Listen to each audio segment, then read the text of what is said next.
സുപ്രഭാതം കേരള.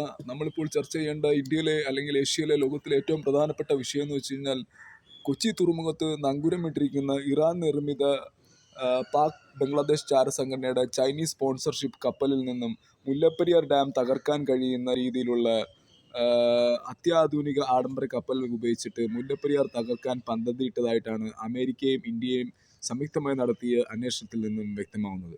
അപ്പോൾ അങ്ങനെ ഒരു കപ്പൽ തിരിച്ചു പോകാൻ വേണ്ടിയിട്ട് ഇന്ത്യൻ ആർമിയുടെ സേനാംഗങ്ങൾ ഓൾറെഡി കൊച്ചി തീരത്ത് ഉണ്ട്.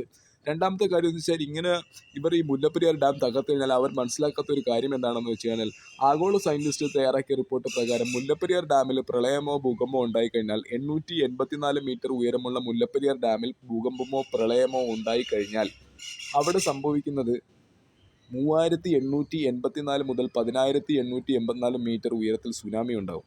ഈ സുനാമി ഉണ്ടായിക്കഴിഞ്ഞാൽ ഏഷ്യയിലെ 53 രാജ്യങ്ങളിൽ നിന്നും 313 കോടി മുതൽ 108 കോടി വരെയുള്ള ആൾക്കാർ ജലസമാധിയാകും.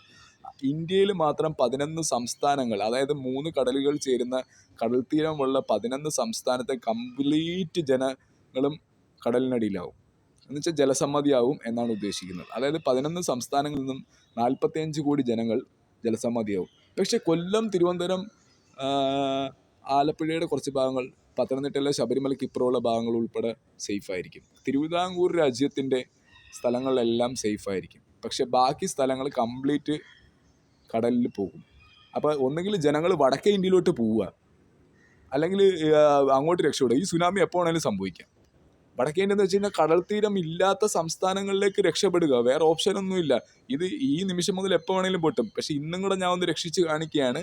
ഇന്ന് ഞാൻ എൻ്റെ ആഗോള സാങ്കേതിക വിദ്യ ഉപയോഗിച്ച് കേരളത്തിൽ, ഏഷ്യയിൽ, ഇന്ത്യയിൽ വെയിലാക്കി മാറ്റുകയാണ്.